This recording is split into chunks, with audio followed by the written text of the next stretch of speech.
Today's episode is all about the groovy masterpiece Rave Machine by the one and only Seven Skies. Let's take a listen to the project. Bring them into the Rave Machine. Top down labor scene.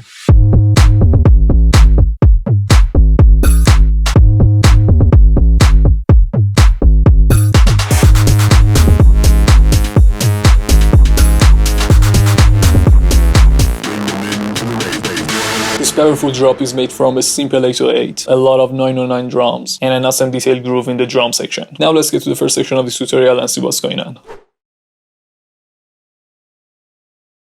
Usually 808s don't act as main melodies, but here in this monster drop, Seven Skies is using it as a main melody. Here is the solo of the bass line.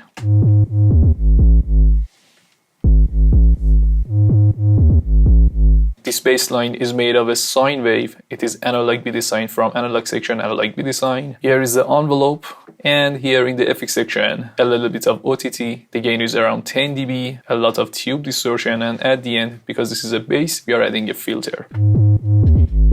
I turn off the filter. It is all because of this MG Low 24 filter. And guys, pay attention to this macro that I have made. This macro is set to the decay, to sustain and release knob right here. And I play the song and pay close attention what's happening to the decay, sustain and release of this sound.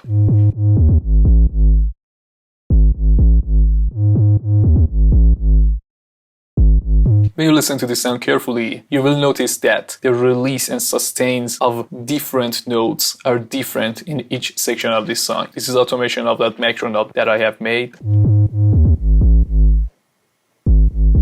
Notes become shorter and shorter as the song goes on, and then it gets repeated again. Again, take a listen closely.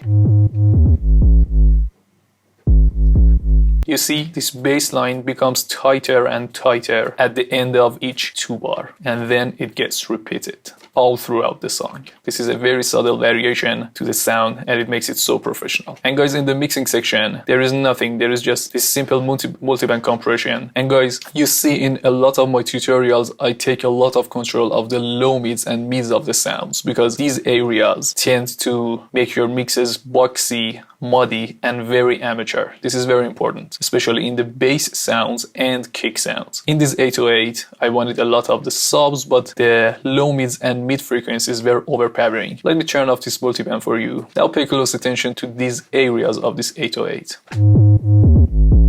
Now with the multiband on, this is a very important move in your mixdown, and I play the 808 in the whole context of the drop for you.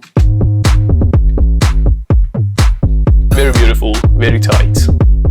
Now I turn this multiband off, and we have a lot of low mids and a lot of mid frequencies in this 808, and they make your mix very amateur sounding.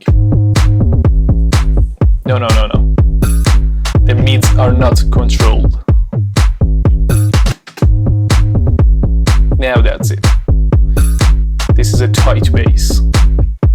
And guys, next it is just a kickstart for sidechaining and nothing else. In a lot of bass house drops, there are plenty of 909 drum samples. They are the classics and they work every time. Let's take a listen to the solo of this powerful drum bass.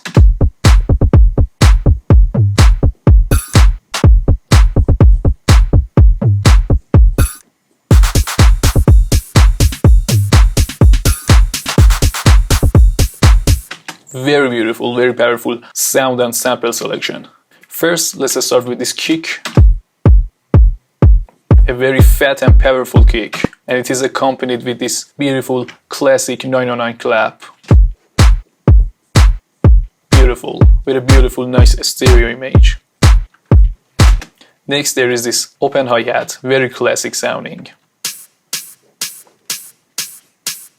And on this beautiful hi-hat, I have added 3 dBs of highs because I wanted to make it closer to the mix and add more attention to this hi-hat in the mix.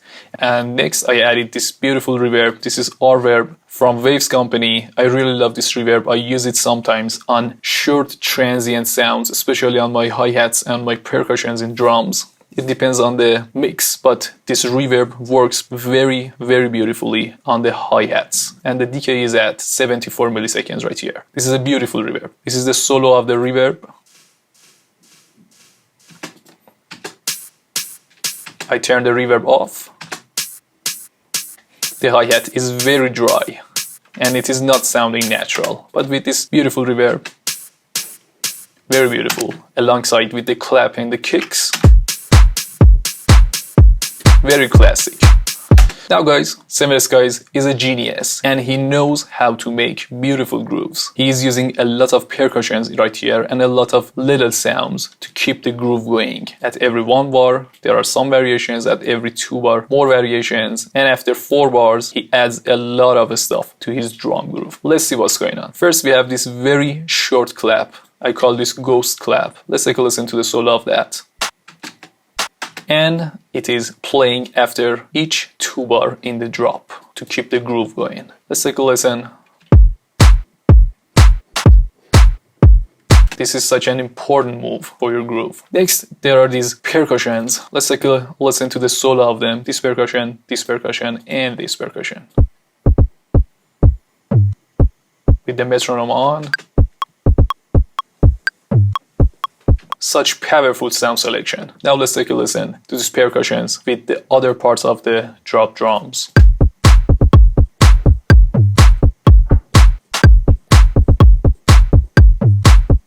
Very, very professional. Next, there is this little sound right here. This is somehow like a bell sound and an open hi-hat sound. Now in the drop.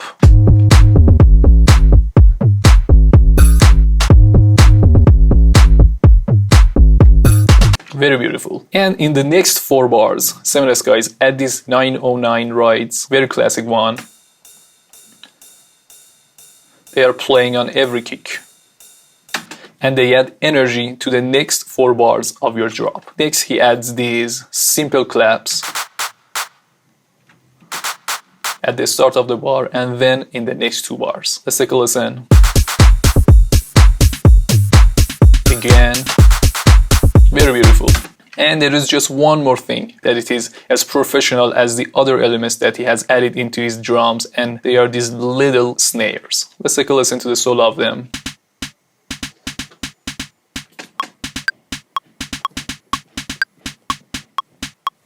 You barely hear this in the drop, but it is very important for the groove. Let's take a listen in the drums. Pay close attention to these little snares.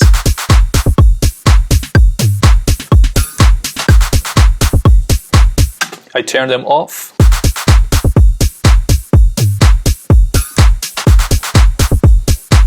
There's just something missing, and they are these little snares. Let's take a listen again. So good. And now guys, I have to tell you that all these little details, these percussions, this little ghost clap, this bell sound, and these snares are professional details that amateur songs lack most of the time. I wanna turn all of these details off right now. And now I play you the drop, and I just want you to consciously analyze the drop without these details that I have turned off, and ask yourself what these elements are doing to this drop. Not bad, but not enough.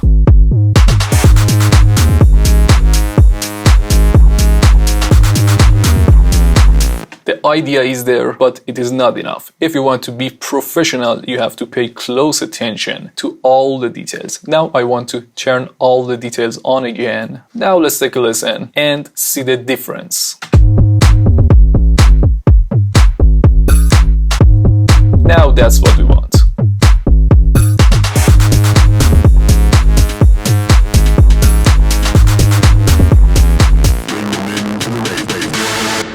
Beautiful. And guys, next important point is that these percussions that I'm showing you right here are playing very beautifully alongside with the main melody or our main bass, which is this 808. This is like a Julian Jordan or the Valentino Khan's tutorial that I showed you about the percussions and about the melodies. Usually we see this pattern that there are percussions accompanying the main melody in a lot of powerful and hit songs. These are the percussions. And this is our melody. Let's see how they are playing together.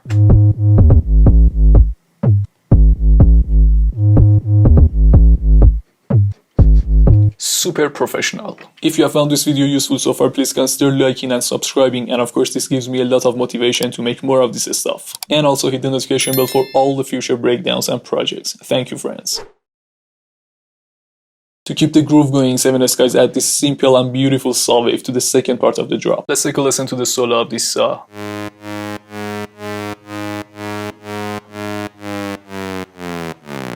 Super simple. We have two layers right here, and as always, and as in most of my tutorials, there is usually a mono layer and there is usually a side layer. Let's get to this mono layer first. In Serum, a simple saw wave, and I have made use of this powerful and simple technique that you assign an LFO in matrix section to the master tune to add a little bit of imperfections to your sound to make it more analog. Very simple. In the oscillators, I have added some hyperdimension. This sound is mono, but I have hyperdimensions. Why is that? It is because I want to add some kind of texture to the sound. I don't want to use this for stereo image purposes. I have added 38% of the mix right here, 1% for the size knob, and 33% for the mix knob. Next, I have added a lot of tube distortion. Drive is 100%, mix is 100%, and after that I have added a little bit of compression, and the OTT button is turned off.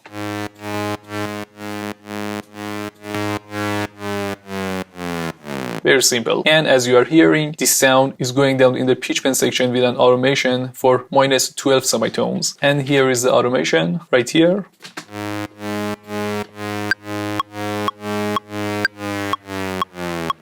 Nice. And there is another subtle automation in the song. And again, this is making the song more professional. We are adding some dynamics to the sound. And I have used a utility tool right here. And this sound starts from -2 dB and goes up to 0 dB right here. Pay close attention. This is a subtle difference, but very important.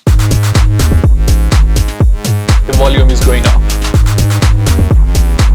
Very nice. And next in the mixing section, I have added some saturation with my lovely decapitator with the A style, and I have cut it some low end because I didn't want it to add saturation to my low end frequencies. Next, a little bit of EQ, and I have boosted the frequencies that I liked.